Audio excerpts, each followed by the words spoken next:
Alors bonsoir à tous, on se retrouve pour la vidéo bilan de cette année 2020.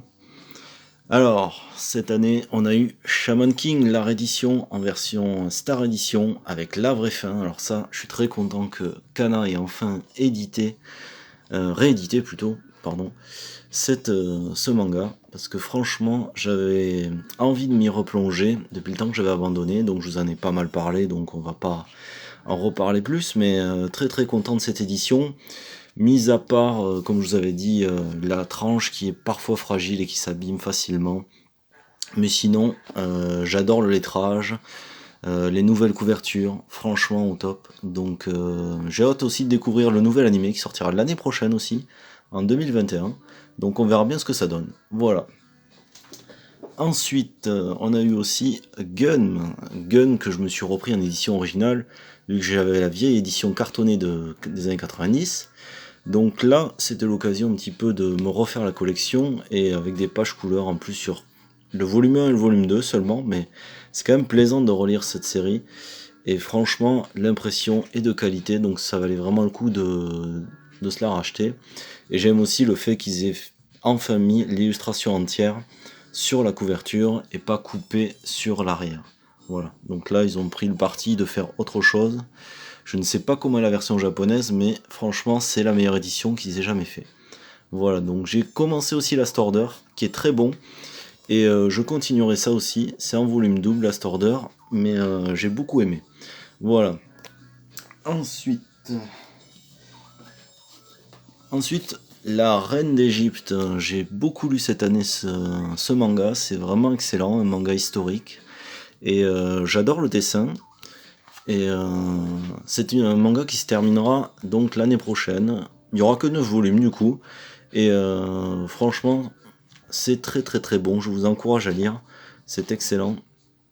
L'histoire est très prenante. On ne sait jamais à quoi s'attendre. Ça, c'est vraiment un atout. Et voilà. Donc, c'est aux éditions Kiun. Voilà. Une très très belle série. Donc, je vais compléter. Je suis au volume 6. Donc, il ne me manque plus que un tome sorti et le dernier qui serait le neuvième. Voilà. Ensuite, je me suis pris aussi One Punch Man qui me faisait de l'œil depuis longtemps, que j'avais lu en scan. Et du coup, là, j'ai trouvé en occasion pas mal de tomes. Et en scan, c'est un peu pénible à lire en fait, parce qu'il y a il y a beaucoup de textes dans ce manga. Et bon, on n'apprécie pas forcément quoi, du coup de lire sur un écran. Moi j'ai du mal, le numérique je m'y suis pas mis du tout, je préfère toujours un manga papier, c'est beaucoup mieux. Et pour apprécier les dessins, franchement, c'est beaucoup mieux je trouve. Voilà. Donc One Punch Man de Yusuke Murata, je vous le conseille aussi. Si vous connaissez pas encore, si vous aimez vous marrer, si vous aimez les bonnes scènes de baston, je vous le conseille vraiment. Voilà. Ensuite, je me suis replongé pardon, dans Gunsmith Cats. Donc là aussi un manga plein de nostalgie que j'ai adoré relire et que je vous conseille. Bon, je crois que normalement le volume 3 est un peu difficile à trouver apparemment, sinon le reste est facile à trouver. Mais cette édition, encore une fois, une édition double parce que je pense que c'est plus rentable pour pas mal d'éditeurs parce qu'il y a moins de volumes à imprimer. C'est plus facile à mon avis pour eux, mais j'ai tendance à préférer les volumes simples, mais cette édition est tellement plus belle que la version cartonnée. Il n'y en avait pas eu d'autres, donc du coup ça c'est que la deuxième édition, mais elle est vachement mieux. Franchement, très très bonne édition de Glénat. Voilà, avec du papier bien blanc. Hein. Voilà. Ensuite, une série que j'espère compléter aussi, c'est Bakemonogatari de O'Great et Nissi Oisin, c'est dur à dire. Nisso Isoin, voilà. Donc là aussi, encore une fois, un dessin exceptionnel. Mais j'ai du mal à les trouver d'occasion, donc j'espère vraiment que je vais arriver à en trouver d'occasion un petit peu, parce que c'est pas évident. Et voilà. Donc niveau de détail est assez énorme. Donc encore une fois du très très bon Great. J'avais adoré l'animé et franchement très très content que Pika nous sorte ça. Donc j'espère que je vais en trouver d'autres pour la compléter, cette série qui est vraiment excellente. Ensuite, Food Wars aussi, que j'ai presque terminé, il m'en manque plus que deux, le 34, le 35 et 36.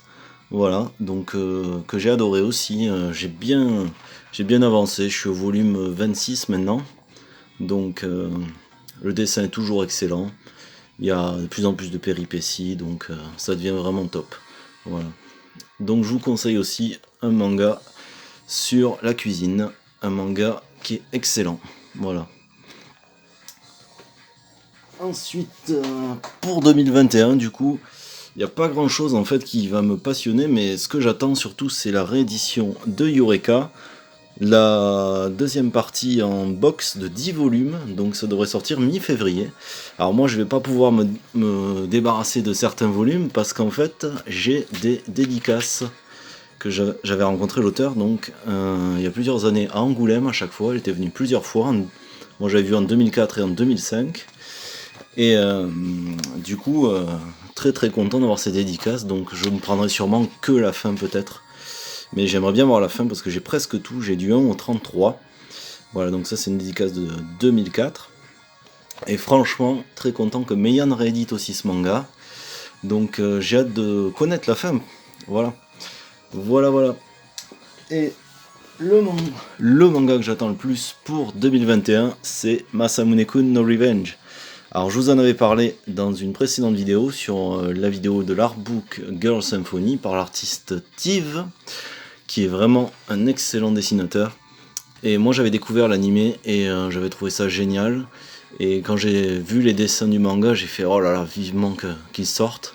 Donc ça c'est une édition anglaise que j'avais chopée à Londres, qui est vraiment pas mal, mais bon, disons que ça vaut... Il valent très cher, il valent 10 euros, plus de 10 euros le volume presque. Et il n'y a pas de jaquette amovible. Il y a les pages couleurs, bien sûr, mais voilà. Donc très content que Meian sorte ça en France. Donc j'ai hâte que ça sorte. Ce sera en janvier, fin janvier. Il y aura les 2 premiers volumes d'un coup. Et après mars, puis mai, voilà.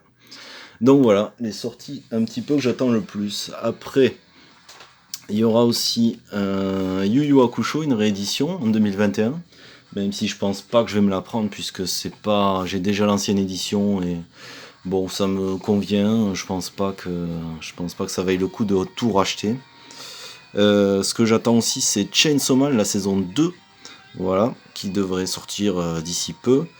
Et le Kiun Mag avec toutes les nouveautés, quelques nouveautés pardon des auteurs originaux de Kiun, japonais et français. Donc là j'attends de voir ce qu'ils vont nous proposer. Et puis ce que j'attends surtout, c'est la fin de l'attaque des Titans. Savoir qu'est-ce qui va se passer enfin. Donc j'espère qu'on va avoir enfin le fin mot de cette grande histoire. Et voilà quoi. Donc après, il n'y a pas beaucoup de licences qui m'intéressent, que j'ai vu pour le moment annoncées. Il y a peut-être Demon Slave de Kurokawa, mais je sais pas encore. J'ai lu vite fait quelques scans, mais je suis pas sûr, ça m'étonnerait que j'achète. Mais en tout cas, c'est super bien dessiné, il y a plein d'actions, donc pourquoi pas, mais... je suis pas sûr d'acheter. Voilà. Donc en tout cas, j'espère que vous passez de bonnes fêtes et que vous passerez un bon réveillon. Donc je vous dis à l'année prochaine pour encore plus de vidéos et n'hésitez pas à me laisser vos commentaires et on se revoit donc l'année prochaine.